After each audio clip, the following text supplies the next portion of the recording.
गणेश उत्सवाला सुरुवात झालेली आहे। पुण्यातल्या सगळ्याच गणेश मंडळांनी यंदाच्या वर्षी आकर्षक नाविन्यपूर्ण असे देखावे केलेले पाहायला मिळतात। आता मी पुण्यातला मानाचा चौथा गणपती असलेल्या तुळशीबाग गणपती मंडळाच्या देखाव्याच्या बाहेर खरं तर उभी आहे। तुम्ही जर पाहिलं तर तुळशीबागच्या वतीने यंदाच्या वर्षी वृंदावनाचा देखावा साकारण्यात आलाय। अतिशय सुंदर देखावा आहे आणि विशेष म्हणजे हा देखावा साकारण्यासाठी खूप दिवस गेले, मात्र हा देखावा इथे रेडी साकारून मग इथे आणून त्याचे पार्ट्स जे आहेत ते जॉईन करून मग हा संपूर्ण एकसाथ देखावा जो आहे तो अखंडपणे तयार झाला। आणि हा देखावा तयार होण्यासाठी अवघे 5 दिवस घेतले गेले, म्हणजे 5 दिवसांमध्ये हा संपूर्ण देखावा बनवून तयार करण्यात आला। या ठिकाणी अतिशय सुंदर असं वृंदावन या ठिकाणी साकारलेलं आहे। राधाकृष्णांच्या खूप सुंदर अशा प्रतिमा लावण्यात आलेल्या आहेत। त्याचबरोबर भाविकांची सुद्धा खूप जास्त गर्दी पहिल्याच दिवशीपासून असलेली पाहायला मिळते। आपण जर पाहिलं तर वृंदावनामध्ये जशा पद्धतीची मंदिरं आहेत किंवा मंदिरांचे स्ट्रक्चर्स आहेत, तिथे जशा पद्धतीने राधाकृष्णांच्या सगळ्याच प्रतिमा वगैरे पाहायला मिळतात, तशाच पद्धतीच्या प्रतिमा आहेत। जितका जास्त हा देखावा ओरिजिनल वाटेल त्यावरती काम करण्यात आलेलं आहे। म्हणजे मागं जर आपण पाहिलं तर मोरांचं डेकोरेशन अतिशय सुंदर वाटतंय आणि खूप जास्त जिवंत हे डेकोरेशन वाटतंय। म्हणजे आपण जर पाहिलं तर तुळशीबाग गणपतीच्या वतीने नेहमीच अशा पद्धतीची विविध मंदिरं साकारली जातात आणि यंदाच्या वर्षीचं हे वृंदावन मंदिर आहे। खूप सुंदर सगळं साकारण्यात आलंय। आपण जर पाहिलं तर यासाठी खूप दिवसांचे परिश्रम होते कार्यकर्त्यांचे सुद्धा, त्याचबरोबर ज्यांनी हे सगळं डेकोरेशन साकारलेलं आहे त्या आर्ट डायरेक्टरचे सुद्धा, आणि सगळ्यांनी मिळून मग हे देखावा जो आहे तो आता प्रत्यक्षात अशा पद्धतीने उभा असलेला आपल्याला पाहायला मिळतोय। या बाजूला जर आपण पाहिलं तर राधा कृष्णांचं मंदिर सुद्धा आहे आणि अतिशय सुंदर पद्धतीचं हे मंदिर आहे। खूप सुंदर या मूर्ती आहे, जशा पद्धतीच्या मूर्ती वृंदावनामध्ये असतात तशा पद्धतीचाच मूर्ती या ठिकाणी ठेवण्यात आल्यात। केवळ या ठिकाणी देखावा साकारलाय असं नाहीये, तर खास एक मंदिर सुद्धा साकारण्यात आलेलं आहे। या मंदिरामध्ये सुद्धा फोटोसाठी प्रचंड गर्दी होताना सगळ्याच भाविकांची पाहायला मिळते। तर दुसरीकडे बाप्पाचं लोभसवानं रूप पाहण्यासाठी सुद्धा विशेष गर्दी होताना दिसतीये। म्हणजे सकाळच्या सुमारास सुद्धा रात्री उशिरापर्यंत भाविक पहिल्याच दिवशी या ठिकाणी दाखल होते। आज दुसरा दिवस आहे, दुसऱ्या दिवशी सुद्धा तितक्याच उत्साहामध्ये भाविकांचं दर्शन सुरू असलेलं पाहायला मिळत आहे। गर्दी आहे, मात्र गर्दीचं नियोजन सुद्धा पोलिसांकडून असेल किंवा मग इथल्या जे काही सुरक्षा रक्षक आहेत, कार्यकर्ते आहेत, त्यांच्याकडून या सगळ्या गर्दीचं नियोजन सुद्धा सुरू असलेलं पाहायला मिळत आहे। त्यामुळे इथल्या काही भाविकांशी बोलून भाविकांना नेमकं या डेकोरेशन बद्दल आणि गणेशोत्सवाबद्दल काय वाटतं हे सुद्धा आपण जाणून घेणार। वृंदावनाचा देखावा पाहायला महिलांची गर्दी प्रचंड असलेली पाहायला मिळते। माझ्या बरोबर काही महिला आहेत। सकाळ सकाळची वेळ आहे तरीही अतिशय सुंदर नटून थटून तुम्ही देखावा पाहायला आलात, बाप्पाच्या दर्शनाला आलात, काय सांगाल?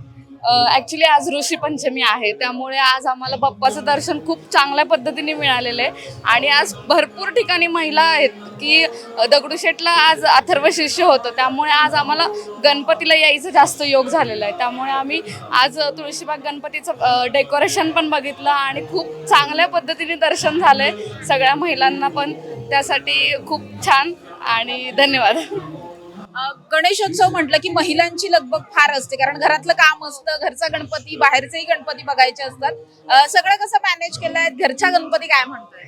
घरचा गणपती तर उत्तमच असते। अगोदरच 2 महिने सुरुवात असते गणपतीची लगबग करायची, महिलांची सगळं डेकोरेशन वगैरे सगळे करण्याची लगबग, आणि हे वर्षभर गणपतीची वाट बघायची म्हटलं खूप अशा आतुरतेने वाट बघण्यासारखं आहे। आणि हा उत्सव खूप सुंदर आणि छान, आम्ही सकाळीच आलेलो आहोत अथर्व शिष्यला आणि खूप छान वाटलं, सगळे गणपती बघून खूप मस्त वाटलं।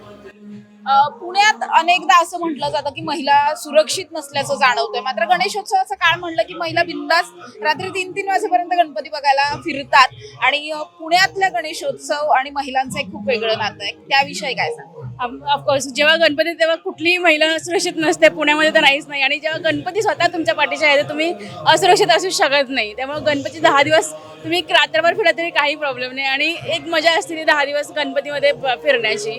आणि पुण्यामध्ये ॲज अ महाराष्ट्रीयन म्हणून एक वेगळीच मजा येते आणि ते असण्याची। हा देखावा तुम्ही पाहिलात, काय आवडलंय आता सगळ्यात जास्त? गणपती बाप्पाचा असं असतो आणि एक वेगळं आहे की इथं राधाकृष्ण सुद्धा वगैरे आहे, सो ते पण खूप छान आहे, एक वेगळी वाईब्स देते ते पण। काही मागितलं यावेळेस बाप्पाकडे? हो, खूप खूप छान मागितले की सगळ्यांना सुखी ठेव आणि जे महाराष्ट्रावर जे संकट आहे ते निघून जाऊ दे आणि छान सगळं निर्विघ्नपणे सर्व पुण्यामध्ये खूप छान निर्विघ्नपणे सगळे कार्यक्रम आणि वगैरे सगळं निर्विघ्नपणे पार पडू दे. तुम्ही काय मागितलं? मी बाप्पाकडे सगळ्यांसाठी खूप खूप आशीर्वाद मागितलेत. बाप्पांना असं माझं मागणं आहे की तू जे पुण्यामध्ये जी सुरक्षितता आहे ती अशीच कायम राहू दे आणि सर्व महिलांना पण सगळ्यांना खूप छान ठेव. सगळ्यात जे बाप्पांना अशी विनंती आहे की सगळ्या लहान बालांपासून मोठ्यांपर्यंत सगळ्यांना गोड गोड 10 दिवस गोड गोड खायला दे, मजा कर, एन्जॉय करा सगळ्यांनी, बस एवढंच. कसं वाटतंय गणपतीचे दर्शन घेताय? आम्ही ॲक्च्युली आज सकाळी रात्री पहाटे 12 वाजता अथर्वशीर्षसाठी आलो होतो. 12 वाजल्यापासून थांबलोय. आज सकाळी छान अथर्वशीर्षचं एक सामूहिक पठण झालं. खूप छान वाटलं. अगदी आनंदी आणि प्रसन्न वातावरण तयार झालंय. मग आता सगळे मानाचे गणपती त्यासोबतच होत आहेत, तर छान वाटतंय. गणपती बाप्पा सगळ्यांच्या आयुष्यात सुख समृद्धी घेऊन येऊ. खूप छान डेकोरेशन केलेलं आहे. खूप छान गणपती आहे आणि बघून खूप छान वाटलं. तुम्हाला काय आवडलं या डेकोरेशन? मला खास करून डेकोरेशन खूप आवडलं राधाकृष्णाचं. खूपच सुंदर आहे आणि गणपतीचे डोळे पण खूप सुंदर आहेत. त्या काय सांगाल तुम्ही कुठून आलात आणि बिबे decoration बघून हे कसं? मी बिबेवाडीमधून आले आणि डेकोरेशन खूप छान आहे. असं वाटतं वृंदावनला आल्याचं फील वाटतंय. वृंदावनला आल्यासारखं. हो, वृंदावनला आल्यासारखं म्हणजे वाटतं. एकसाथ गणपती बाप्पा आणि राधाकृष्ण दोघांचं. कृष्ण दोघांचं दर्शन झालं इथं आल्यावर. खूप छान वाटलं. एकदम मन प्रसन्न झालं. माझ्याबरोबर तुळशीबाग मंडळाचे पदाधिकारी आहेत. त्यांच्याकडून यंदाच्या वर्षीचा देखावा आणि यंदाच्या वर्षीच्या गणेशोत्सवाबद्दल थोडंसं जाणून घेणार आहोत. काय सांगाल, वृंदावनाचा देखावा यंदाच्या वर्षी आपण साकारलाय, किती वेळ लागला आणि कसं सगळं नियोजन झालं आणि वृंदावन साकारायचं हे कधी ठरलं? वृंदावन साकारायचं हे आमचं 6 महिन्यापूर्वीच ठरलं होतं. ह्याचं तयारी 2 महिन्यापूर्वी सरपाल्यांच्या गोडाऊनला तयारी चालू झाली होती आणि इथं जागेवर हे 5 दिवसात बसवलं गेलेलं आहे. कारण की इथं जे सगळे स्टॉल वगैरे व्यापारी ज्यांचे पोट आहेत त्यांचे पोट न बंद करता 5 दिवसात सरपाल्यांनी आणि सगळे मंडळाचे पदाधिकारी अध्यक्ष वगैरे आहेत त्यांनी सगळं मॅनेज करून हे बसवलेलं आहे. जसं तुम्ही आता सांगितलं की मंडळाचा देखावा बसवताना सुद्धा इथले जे व्यापारी आहेत त्यांचं कुठेतरी विचार करण्यात आला होता.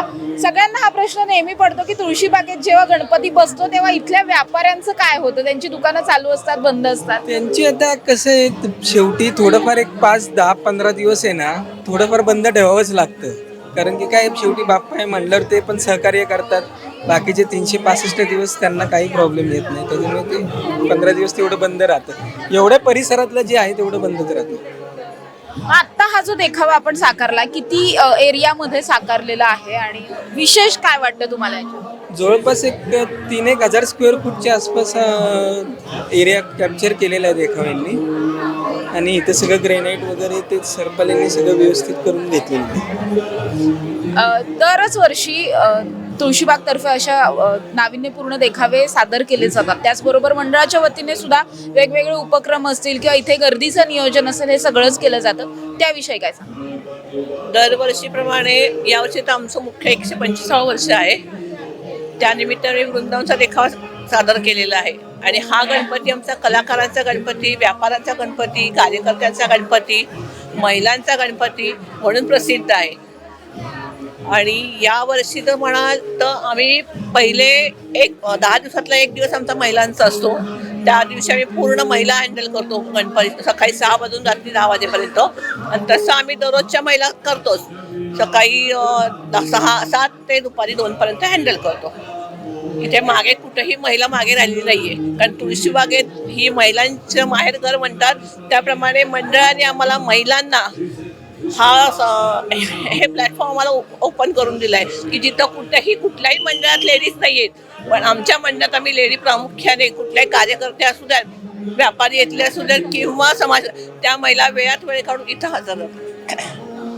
मानाचे गणपती म्हटलं की गर्दीचं नियोजन फार अवघड असतं, कारण गर्दी खूप असते. आत्ताही आपण बघतोय, म्हणजे सकाळी 7-7:30 वाजता सुद्धा इतकी जास्त गर्दी आहे. गर्दीचं नियोजन कसं असणार आहे आणि त्याचबरोबर भाविकांना काही आव्हान? गर्दीचं नियोजन कसं, म्हणजे आपण एक प्रायव्हेट झेड सिक्युरिटी म्हणून आपण लावलेली असते.